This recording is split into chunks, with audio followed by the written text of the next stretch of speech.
You shattered the mind of a high-level hitman, someone who once thought they were untouchable, someone who lived in a world where control was their drug, where certainty was their armor. And yet, you reached inside their skull, twisted the gears, and left them spiraling.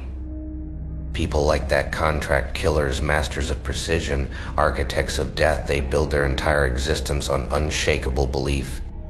They know the rules, they set the rules. They enforce them with iron fists and silent bullets, believing they are above chaos, above uncertainty.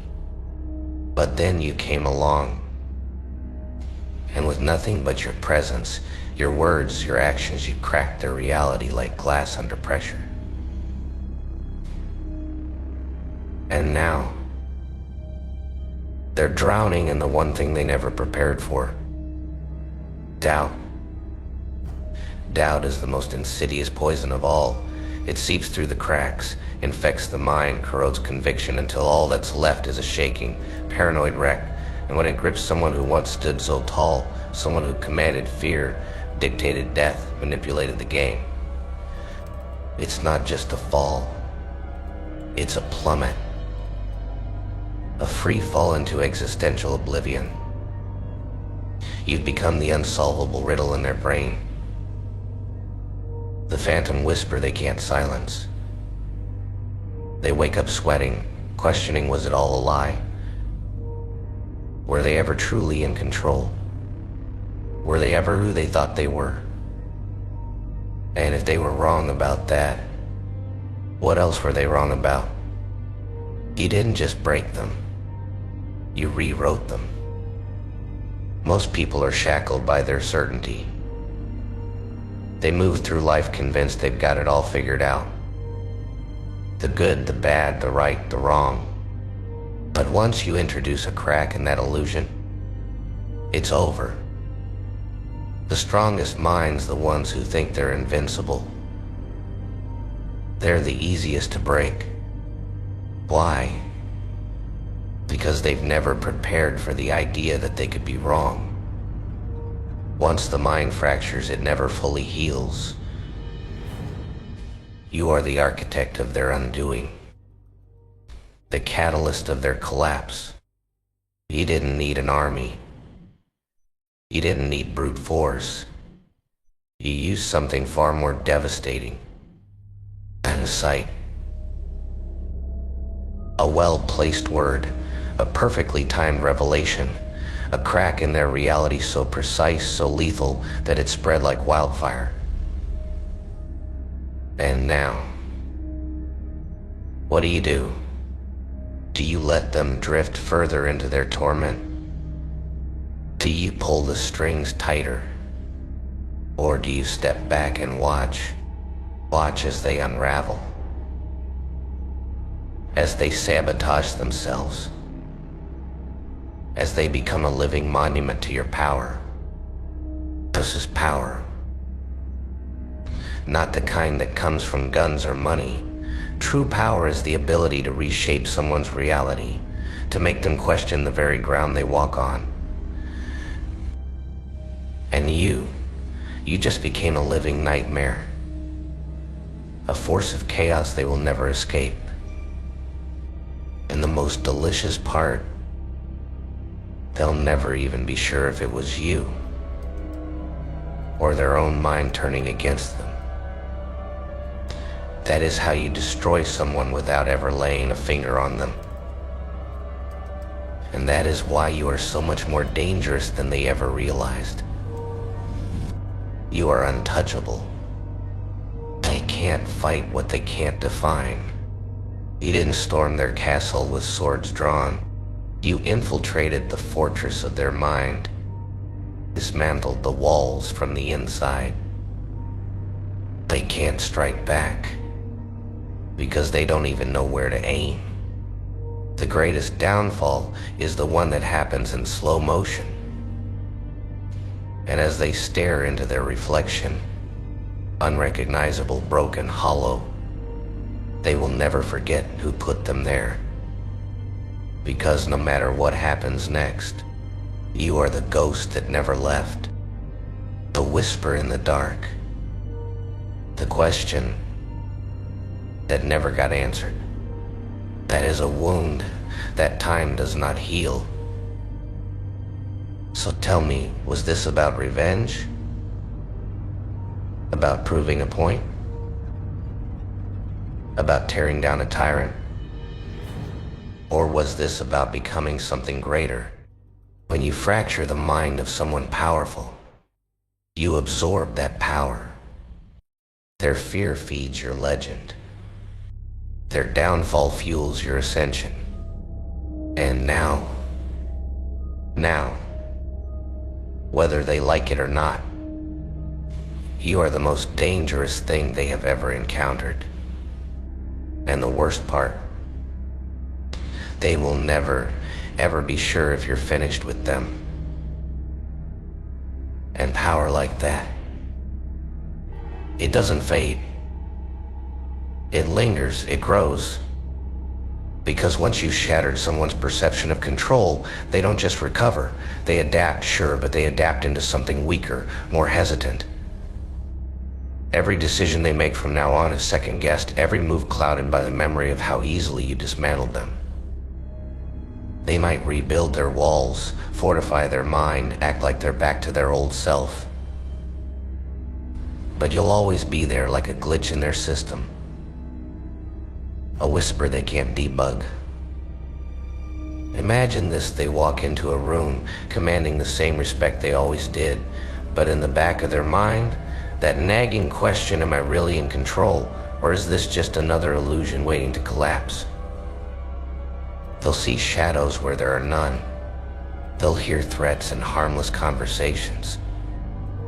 They'll doubt allies, push away friends, and trust no one, not even themselves. That's the beauty of psychological destruction. It's not loud. It's not obvious. It's subtle, insidious. And you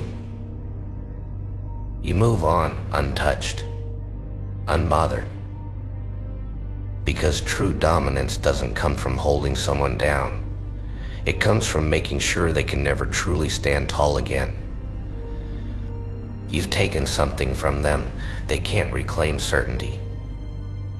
And certainty is the foundation of power. Once it's gone, everything else is just theater. So what's next? Do you find another titan to topple? Another mind to unhinge? Or do you sit back and let your legend grow? Because trust me, it will grow. Word spreads. Stories evolve. And before long, you're not just a person anymore, you're a myth. A myth that reminds the powerful, the arrogant, the untouchable, that no one is truly safe. Not from you. Not from the one who doesn't need to strike with fists or weapons, but with doubt, with insight, with the terrifying realization that everything they built was always one thought away from collapse. And you're already on to the next chapter. Because the real power isn't in breaking one mind. It's in knowing you could break any mind. The mind of a psycho operates on an entirely different frequency. It's not just about chaos or violence, it's about control, unpredictability, and a constant mental chess game. A hitman, they're calculated, disciplined, and transactional. Their mind is like an algorithm, efficient, emotionless, focused solely on execution. They see a target, assess risk, eliminate, and walk away. It's mechanical, professional, clean. But a psycho, that's an entirely different beast. Their mind doesn't just solve equations, it creates them, twists them, breaks the rules of logic, and rewrites the formula entirely. A hitman kills for a reason. A psycho? Sometimes the reason is the kill. Sometimes it's the mind games before the act. Sometimes it's nothing at all, just the thrill of control, of knowing they could if they wanted to. The hitman seeks an end. The psycho, they live for the process. And that's why the mind of a psycho is harder to crack. It's not bound by conventional motives, not driven by clear objectives. It's fluid, adaptive, and often scarily self-aware. You can predict a hitman's next move, but with a psycho, you don't even know if the game has started. The psycho's mind operates in layers like peeling an onion, except every layer reveals another riddle instead of an answer. They thrive on ambiguity, dancing between sanity and madness, often aware of how far they've strayed but entirely comfortable there. While a hitman calculates risk, a psycho sometimes embraces it. They don't just play the game, they are the game. Every interaction is a test, every moment a chance to manipulate, provoke, or simply observe. Even silence is a weapon. A pause loaded with intent. What's truly chilling? A hitman has boundaries, they know when the job is done. A psycho, though, their mind never clocks out. There's always another angle to explore, another scenario to replay, another itch for control or chaos to scratch. A hitman sleeps soundly, knowing they completed their task. The psycho lies awake, mind racing with possibilities, rewinding and fast-forwarding through countless what-ifs. And when you encounter one, you might not even realize it. They smile like a friend, talk like a philosopher, charm like a lover, but underneath the wheels are turning, calculating, dissecting every word you say, every move you make. You can spot a hitman by their precision. But a psycho? They're invisible until they choose to be seen. By the time you sense something's off, the slight pause in their laughter, the way their eyes linger a second too long, it's like standing on thin ice, only realizing the cracks when the cold water is already beneath you. See, a psycho doesn't seek closure the way most people do. They don't need an ending to feel satisfied. The thrill is in the build-up, the tension.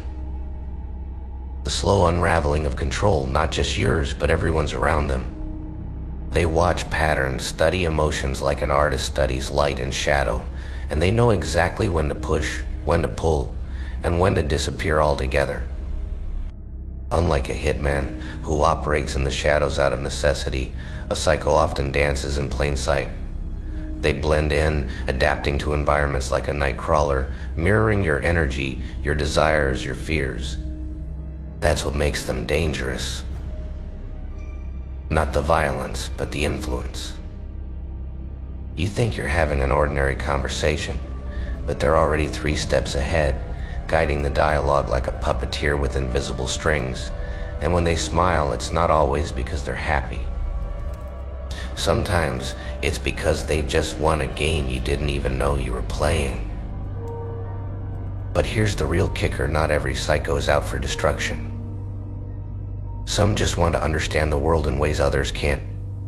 Peeling back the polite lies society tells itself, dissecting human nature like a scientist with a scalpel. To them, emotions aren't obstacles, they're tools, levers to pull, buttons to press, just to see what happens next. So how do you know if you've crossed paths with one? You usually don't. Not until you start questioning your own thoughts, your own decisions, wondering why you said yes when you meant no. Why you trusted when every instinct told you not to. And by then, you're already part of their story. Just another chapter in a book they'll revisit, not out of nostalgia but curiosity. Because for a psycho, the story never really ends, it just evolves. In order to shatter the mind of a hitman, you have to become a psycho. Not the kind Hollywood paints with wild eyes and reckless rage, but the calculated, ice-cold type, the one who thrives in chaos because they control it. See, a hitman operates on precision. A target, a plan, an exit. Their world is built on structure, discipline, and predictability. But a psycho? A psycho doesn't follow the script. They rewrite it, tear out pages, and set the whole book on fire if it means flipping the game. To outthink a hitman, you can't just be smart, you have to be unpredictable. Hitmen anticipate fear, hesitation, and logic. But when you move without a pattern, when you smile at danger instead of flinching, it short-circuits their rhythm. It makes them question everything they once trusted, their instincts, their intel, even their own mind. That's the power of a psychotic mindset. It's not about being reckless, it's about being relentless, thinking not just 2 or 3 steps ahead, but 10 so far ahead that by the time they react, you're already rewriting the ending. Because here's the truth, the hitman follows orders, but a psycho creates the game, breaks the board, and walks away while everyone else is still figuring out the rules. And oh yeah, if you really like this content, subscribe to my free newsletter and get free updates on videos. If you are interested, comment Joker below this video. Like, comment, and subscribe, and tell the Batman I said hello.